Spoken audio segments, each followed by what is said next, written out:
السلام علیکم ورحمۃ اللہ وبرکاتہ۔ آج کی ویڈیو میں ہم قرآن پاک کے 5 مشکل ترین حروف سیکھنے جا رہے ہیں۔ بنا ٹائم ویسٹ کیے سب سے پہلے آپ کے سامنے سورہ یوسف کی آیت نمبر 47 آ رہی ہے۔ یہاں پر دیکھیں فَمَا حَسَدْتُمْ فَذَرُوهُ، اگر آپ ایسے پڑھتے ہیں تو آپ سراسر غلط پڑھتے ہیں۔ یہاں پر دیکھیں حسدتم، دال ساکن ہے، اس کے بعد تا پہ تشدید ہے یعنی تا پہ شد ہے۔ جب بھی کسی حروف پہ شد آتی ہے تو ہم کیا کرتے ہیں؟ شد والے حروف کو پیچھے والی حرکت کے ساتھ ملاتے ہیں۔ اب آپ کو یہ تو پتا ہوگا کہ حرکت ہم کس کو کہتے ہیں؟ زبر کو کہتے ہیں، زیر کو کہتے ہیں یا پیش کو کہتے ہیں۔ تو یہاں پر تا کو آپ نے ڈائریکٹ صاد کے ساتھ ملانا ہے، نہ کہ دال کے ساتھ۔ یہاں پر ہم نے کیسے پڑھنا ہے؟ فَمَا حَسَدْتُمْ فَذَرُوهُ، حسدتم نہیں بلکہ حسدتم فذروه۔ اوکے جی، اس کے بعد چلتے ہیں سورہ یوسف کی ہی آیت نمبر 39 پہ۔ یہاں پر دیکھیں یا صاحبی السجن ارباب، صاحبی، ٹھیک ہے۔ یہاں پر کافی لوگ کنفیوز ہو جاتے ہیں کہ یہاں پر ہم نے یا کو کیسے پڑھنا ہے، با کو کیسے پڑھنا ہے۔ یہاں پر آپ نے کیا کرنا ہے؟ یا زیر کو سین کے ساتھ ملا کے جیم پہ کلکلا کرنا ہے، سجن نہیں بلکہ سجن۔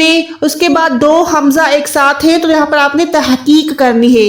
تحقیق میں کیا ہوتا ہے کہ دونوں حمزہ کو آپ نے واضح پڑھنا ہے۔ کیسے پڑھیں گے؟ میرے ساتھ ریپیٹ کریں، یا صاحبی السجن ارباب، ارباب، سجن، ٹھیک ہے، سجن نہیں بلکہ سجن۔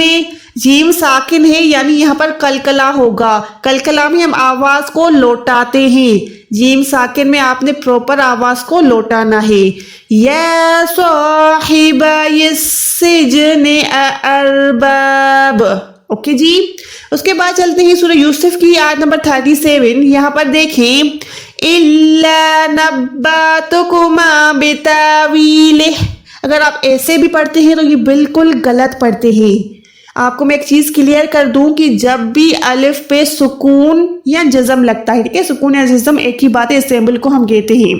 اب جب بھی الف کی کوئی سیمبل آتی ہے، کوئی نشانی آتی ہے تو ہم اس کو ویسے ہی حمزہ کہتے ہیں، ٹھیک ہے۔ تو یہاں پر ہم الف کو حمزہ کہیں گے۔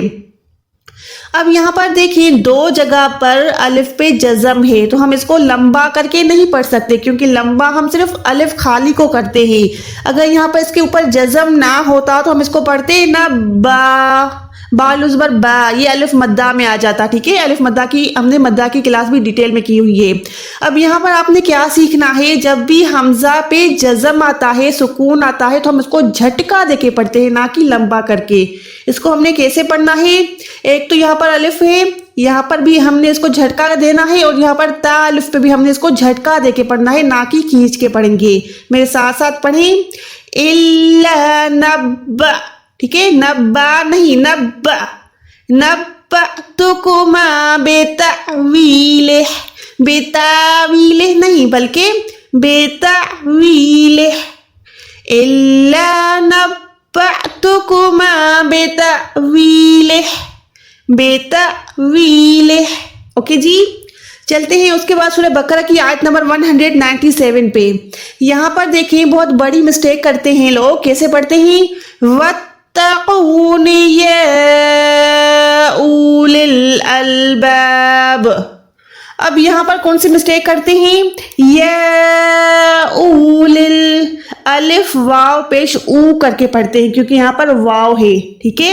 کافی لوگوں کو 90% لوگوں کو یہ نہیں پتا کہ جب بھی واو پہ جزم آتا ہے تب وہ واو مدہ بنتا ہے۔ واو مدہ بنے گا تو ہم اس کو الف واو پیش او کر کے کھینچ کے پڑھیں گے، لیکن اگر واو خالی ہوگا یعنی اگر یہاں پر ہمارے پاس کوئی نشانی نہیں ہے تو ہم اس کو کیسے پڑھیں گے؟ ہم اس واو کو بالکل اگنور کر دیں گے، ہم سمجھیں گے کہ یہاں پر واو ہے ہی نہیں۔ ہم کیسے پڑھیں گے؟